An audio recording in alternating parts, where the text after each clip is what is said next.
आप सभी को डीएफओ चंदेश्वर सिंह की तरफ से स्वतंत्रता दिवस व रक्षाबंधन की हार्दिक शुभकामनाएं। आप सभी को पीस पार्टी जिला अध्यक्ष इमरान मंसूरी की तरफ से स्वतंत्रता दिवस और रक्षाबंधन की हार्दिक शुभकामनाएं। आप सभी को गुड़िया गुलशन खान पार्षद व पार्षद पति गुलशन खान की तरफ से स्वतंत्रता दिवस और रक्षाबंधन की हार्दिक शुभकामनाएं। आप सभी को डॉक्टर आर.एस. सुधाकर की तरफ से स्वतंत्रता दिवस एवं रक्षाबंधन की हार्दिक शुभकामनाएं। आप सभी को डॉक्टर अभिषेक की तरफ से स्वतंत्रता दिवस और रक्षाबंधन की हार्दिक शुभकामनाएं। आप सभी को डॉक्टर रोहित यादव की तरफ से स्वतंत्रता दिवस और रक्षाबंधन की हार्दिक शुभकामनाएं।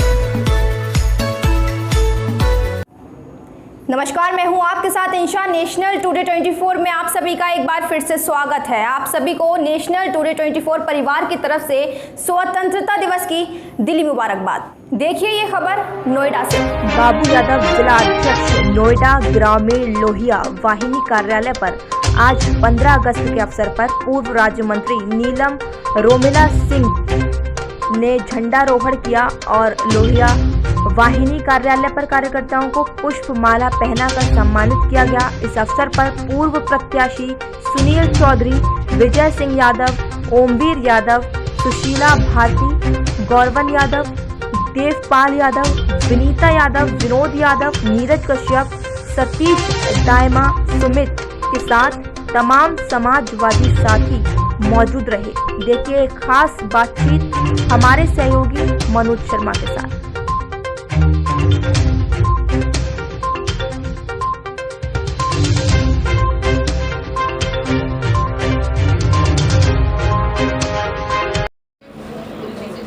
मैं इस समय नोएडा में मौजूद हूँ। आप मेरे पीछे देख सकते हैं कि समाजवादी पार्टी का ऑफिस है। जिलाध्यक्ष बब्बू यादव यहाँ पे हमारे साथ मौजूद हैं। सुनील चौधरी जी हमारे साथ इस समय मौजूद हैं यहाँ पर, और जो पूर्व राज्य मंत्री हैं नीलम जी, वो हमारे बीच में इस समय मौजूद हैं।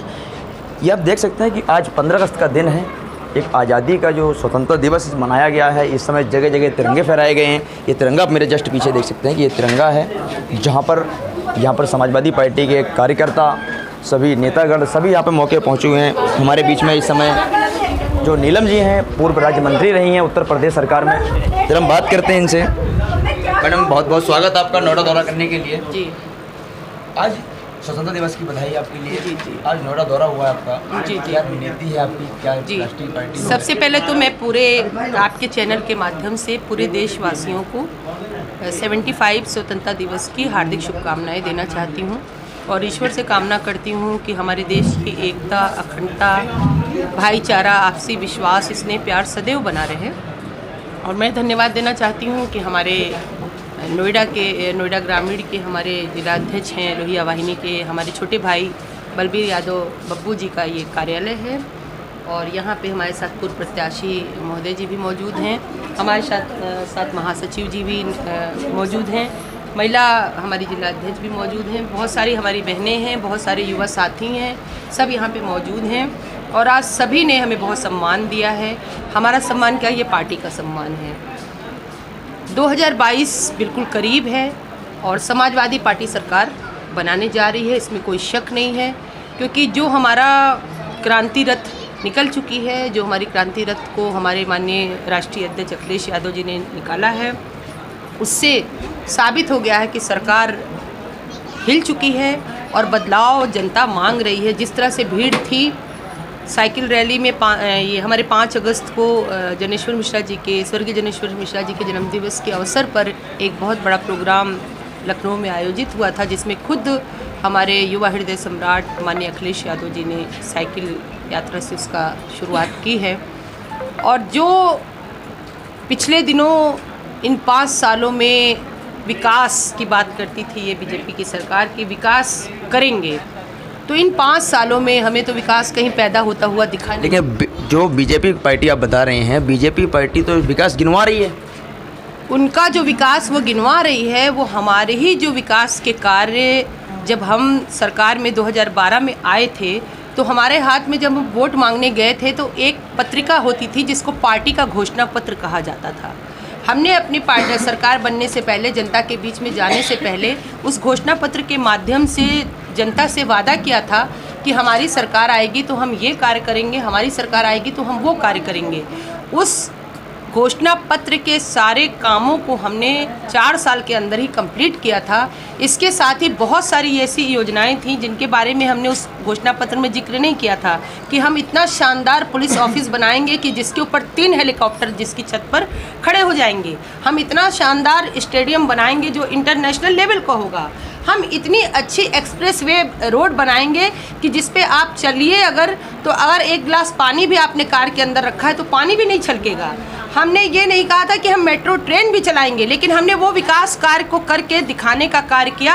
पर इस सरकार ने, ये जो ढोंगी सरकार है, जो जुमलेबाजों की सरकार है, जो बिल्कुल झूठी सरकार है, हर मुद्दों पे फेल सरकार है, इसने सिर्फ ये काम किया क्योंकि यहाँ पे संत बैठे हैं मुख्यमंत्री बन करके, उप मुख्यमंत्री, डबल इंजन की जो सरकार है, इसका काम सिर्फ यही रहा कि हमारी सरकार में हमारा काम बोलता था, बोलता है और बोलता ही रह रहा है। पर इन्होंने काम किया कि राम राम जपना, जो हमारा काम था, जो इनके लिए पराया काम था, वो काम अपना, ये काम इन्होंने किया है। इस सरकार ने, इन्होंने कोई विकास नहीं किया, हमारे के विकास के कार्यों का फीता काटा है।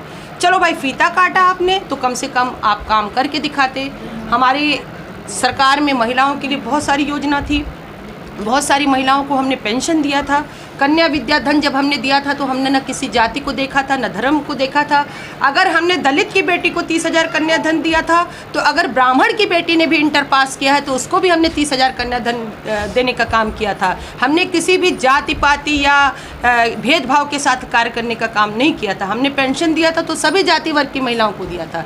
इससे पहले होता था कि कोई भी जो सरकारी योजनाएं होती थी वो सिर्फ एक वर्ग विशेष के लोगों को मिलती थी। पर हमारी समाजवादी पार्टी की सरकार में, हमारे माननीय अखिलेश यादव जी के मुख्यमंत्रित्व के काल में हमारी सरकार ने ये कार्य करने का काम किया था। लगातार महंगाई बढ़ती जा रही है, डीजल पेट्रोल से लेकर गैस तक हर जगह एकदम घमासान मचा हुआ है महंगाई को लेकर। बिल्कुल अच्छे दिन आएंगे, इस कल्पना के साथ जनता ने केंद्र की सरकार को वोट देने का काम किया था, केंद्र में सरकार बनाई थी।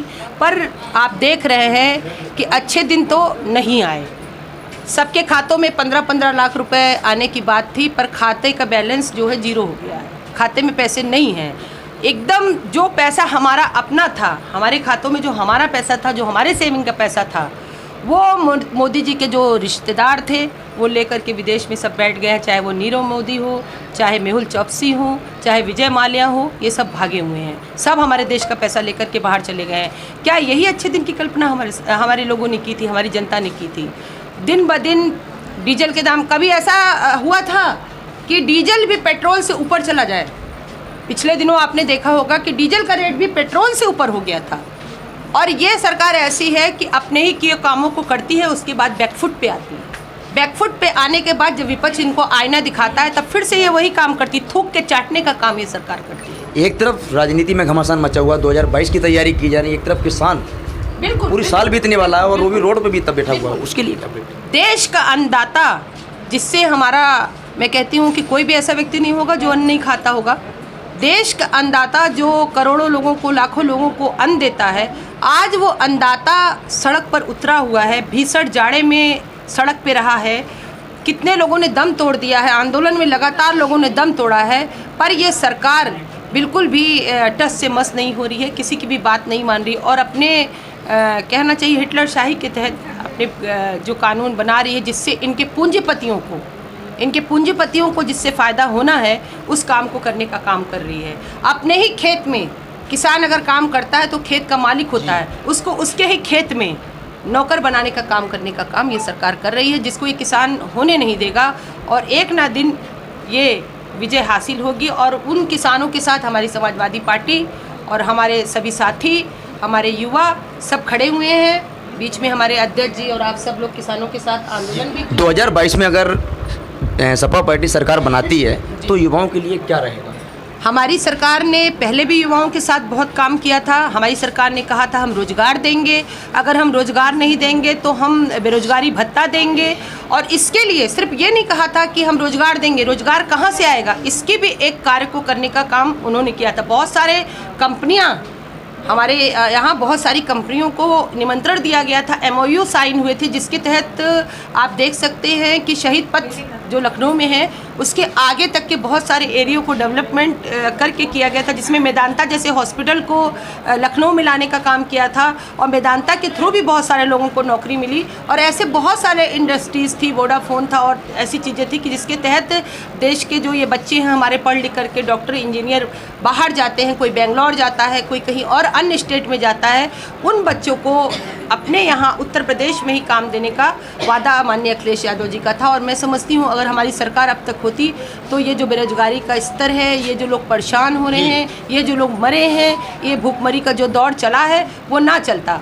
आपने देखा 2019 कोविड-19 बोलते हैं, कोविड-21 या 20 नहीं है, कोविड-19 जब तक था माननीय प्रधानमंत्री महोदय कितने देशों की यात्रा कर रहे थे, उन्हें पता नहीं चला कि कोरोना जैसा वायरस सब देशों में आ चुका है। उन्होंने इतना बड़ा प्रोग्राम अपने नमस्ते ट्रम्प करके गुजरात में किया। आपको पता होना चाहिए मेन अगर कोरोना आया है तो उसकी जिम्मेदारी है केंद्र सरकार और मोदी जी। लगातार घमासान है, बीएसपी अलग घमासान मचाए हुए हैं, सपा कह रहे हैं, वजूद भवन का है कि 2022 में सरकार बनाएंगे, उस पर कौन सा मैनिफेस्टो तैयार किया जा रहा है? अभी हमारे जिला पंचायत, क्षेत्र पंचायत, ब्लॉक प्रमुख के जो सारे चुनाव हुए थे उसमें आपने देखा होगा कि भारी संख्या में समाजवादी पार्टी नंबर 1 पे रही है। सदस्य हमारे बहुत सारे जीत के आए थे, पर इस सरकार ने अपने को ये कहते हैं हम भ्रष्टाचार मुक्त सरकार देंगे, लेकिन ये सरकार पूरी भ्रष्टाचारी है। लगातार दबाव में रख करके, लगातार गुंडागर्दी करके हमारे जो अध्यक्ष बनना चाहते थे उनके नामांकन पत्रों को फाड़ करके, यहाँ तक कि महिलाओं तक का चीरहरण हुआ है इस जो चुनाव में, जो अभी हमारा चुनाव हुआ है, इस तरह से करके इन्होंने विजय हासिल की। तो ये संदेश एक ऐसा संदेश इनको गया, इनको बहुत दिक्कत हुई कि अरे बहुमत में समाजवादी पार्टी आ गई, हम पीछे रह गए। तो ये एक आईना है जो हमारी समाजवादी पार्टी सरकार ने, हमारी समाजवादी पार्टी ने। जी कासिफ ये साफ आक्रोश दिखाई दे रहा है इस समय जो समाजवादी पार्टी के कार्यकर्ताओं के अंदर है, जो चाहे हम किसी मुद्दे की बात करें, चाहे महंगाई की बात करें, चाहे महिलाओं के साथ अत्याचार की बात करें। जी कासिफ जी